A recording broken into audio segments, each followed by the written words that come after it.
ರಾಜ್ಯ ಕಾಂಗ್ರೆಸ್ನಲ್ಲಿ ಗದ್ದುಗೆಗಾಗಿ ಗುದ್ದಾಟ ಜೋರಾಗಿರುವಂತಹ ಬೆನ್ನಲ್ಲೇ ಸುರ್ಜೇವಾಲಾ ಅವರ ಒಂದು ಸ್ಟೇಟ್ಮೆಂಟ್ ಈಗ ತೀವ್ರ ಕುತೂಹಲಕ್ಕೆ ಕಾರಣವಾಗ್ತಾ ಇದೆ. ಕೆಪಿಸಿಸಿ ಅಧ್ಯಕ್ಷರ ಬದಲಾವಣೆಯ ವದಂತಿಗೆ ತೆರೆಯನ್ನ ಎಳೆದಿದ್ದಾರೆ ರಾಜ್ಯ ಕಾಂಗ್ರೆಸ್ನ ಉಸ್ತುವಾರಿ. ಕೆಪಿಸಿಸಿಗೆ ಡಿಕೆಶಿಯೇ ಸುಪ್ರೀಂ. ಕೆಪಿಸಿಸಿ ಅಧ್ಯಕ್ಷರ ಬದಲಾವಣೆ ಸದ್ಯಕ್ಕಿಲ್ಲ ಅನ್ನುವಂತಹ ಸಂದೇಶ.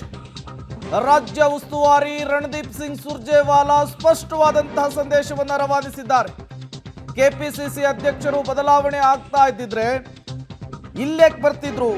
ಡಿಕೆಶಿ ಬದಲಿಗೆ ಒತ್ತಾಯಿಸ್ತಾ ಇದ್ದ ನಾಯಕರಿಗೆ ಸುರ್ಜೇವಾಲಾ ಸಂದೇಶವನ್ನು ರವಾನಿಸಿದ್ದಾರೆ.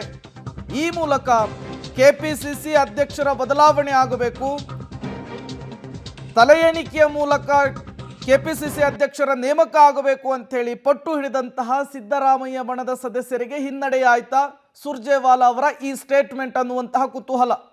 ರಾಜ್ಯ ಕಾಂಗ್ರೆಸ್ನಲ್ಲಿ ಸಾಕಷ್ಟು ಬೆಳವಣಿಗೆಗಳು, ಕ್ಷಣಕ್ಕೊಂದು ವಿದ್ಯಮಾನಗಳು, ಅಧಿಕಾರ ಹಂಚಿಕೆಯ ವಿಚಾರಕ್ಕೆ, ಕೆಪಿಸಿಸಿ ಅಧ್ಯಕ್ಷರ ಬದಲಾವಣೆಯ ವಿಚಾರಕ್ಕೆ ದೊಡ್ಡ ಮಟ್ಟದ ಚರ್ಚೆ, ಓಪನ್ ಸ್ಟೇಟ್ಮೆಂಟ್ಗಳ ನಡುವೆ ಸುರ್ಜೇವಾಲಾ ಅವರ ಈ ಹೇಳಿಕೆ ಕುತೂಹಲ ಕಾರಣವಾಗ್ತಾ ಇದೆ. राज्य के राजकारण में चर्चा चालू है कि सतीश जारकिहोली को नोटिस, क्या है सच है कि सतीश जारकिहोली को नोटिस दिया गया है? मुझे नहीं पता कौन ये मनगढ़ंत और बेकार की बातें बना रहा है. मेरा आपसे आग्रह है, क्योंकि बेलगांव का मीडिया बहुत जिम्मेवार है और मैं आपका आदर बहुत करता हूँ. इस वजह से जिस प्रकार से संयम और जिम्मेवारी से आप काम करते हैं उसके लिए आपको साधुवाद है. ना किसी मिनिस्टर को, ना किसी और व्यक्ति को, और कोई कारण भी नहीं है. तो इस प्रकार की भाजपा द्वारा प्रायोजित बेबुनियाद बातों पर विश्वास मत करिए. क्या केपीसीसी अध्यक्ष का बदलाव का चर्चा चालू है क्या सर? मैंने अभी आपको बताया कि केपीसीसी के अध्यक्ष आ रहे हैं, तो बदलाव होता तो आ क्यों रहे होते? सर, राज्य के राजकारण में चर्चा चालू है कि सतीश जारकिहोली को नोटिस, क्या है सच है कि सतीश जारकिहोली को नोटिस दिया गया है? मुझे नहीं पता कौन ये मनगढ़ंत और बेकार की बातें बना रहा है. मेरा आपसे आग्रह है, क्योंकि बेलगांव का मीडिया बहुत जिम्मेवार है और मैं आपका आदर बहुत करता हूँ. इस वजह से जिस प्रकार से संयम. ಮತ್ತಷ್ಟು ಡೀಟೇಲ್ಸ್ ಅನ್ನು ಕೊಡ್ತಾರೆ ನಮ್ಮ ಪ್ರತಿನಿಧಿ ಸುಖೇಶ್, ನೇರ ಸಂಪರ್ಕದಲ್ಲಿ ಜಾಯಿನ್ ಆಗಿದ್ದಾರೆ. ಸುಖೇಶ್, ಕೆಪಿಸಿಸಿ ಅಧ್ಯಕ್ಷರ ಬದಲಾವಣೆ ಆಗಬೇಕು ಅಂತ ಹೇಳಿ ಒಂದು ಗುಂಪಿನ ಹಲವು ನಾಯಕರುಗಳು ಪದೇ ಪದೇ ಓಪನ್ ಸ್ಟೇಟ್ಮೆಂಟ್ ಅನ್ನು ಕೊಡ್ತಾ ಇದ್ರು.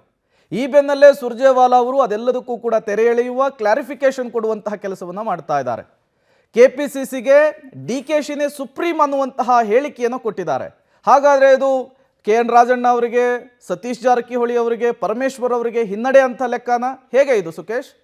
ಸದ್ಯದ ಪರಿಸ್ಥಿತಿಗೆ ಹಾಗೆ ಅದನ್ನು ವಿಮರ್ಶೆ ಮಾಡಬೇಕಾಗುತ್ತೆ ಪ್ರೇಮ್. ಯಾಕಂದರೆ KPCC ಅಧ್ಯಕ್ಷರು ಉಪಮುಖ್ಯಮಂತ್ರಿ ಕೂಡ ಆಗಿದ್ದಾರೆ, ಮತ್ತು ಅವ್ರನ್ನ ಲೋಕಸಭೆಯವರಿಗೆ ಮುಂದುವರಿಸ್ತೀವಿ ಅಂತ ಹೇಳಿದ್ರು ಕೂಡ ಅದರಿಂದ ಮುಂದುವರಿಸುವಂಥ ಕೆಲಸವನ್ನು ಹೈಕಮಾಂಡ್ ಮಾಡಿದೆ. ಅಂದರೆ ಹೈಕಮಾಂಡ್ ಏನೋ ಒಂದು ನಿರ್ಧಾರಕ್ಕೆ ಬಂದಿದೆ ಅಂತ ಅರ್ಥ.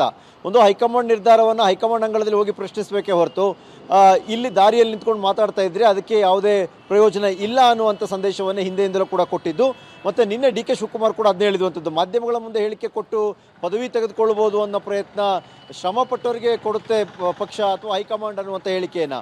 ಅಂದರೆ ಒಂದು ಸ್ಪಷ್ಟ, ಅದೇನೇ ತೀರ್ಮಾನ ಇದ್ದರೂ ನಾವು ಮಾಡ್ತೀವಿ, ಸದ್ಯಕ್ಕೆ ಅದ್ರ ಬಗ್ಗೆ ಚಿಂತನೆ ಇಲ್ಲ ಅನ್ನುವಂಥ ಸಂದೇಶವನ್ನು ರವಾನಿಸುವಲ್ಲಿ ಸುರ್ಜೇವಾಲಾ ಅವರು ಯಶಸ್ವಿಯಾದಂತೆ ಕಾಣಿಸ್ತಾ ಇದೆ.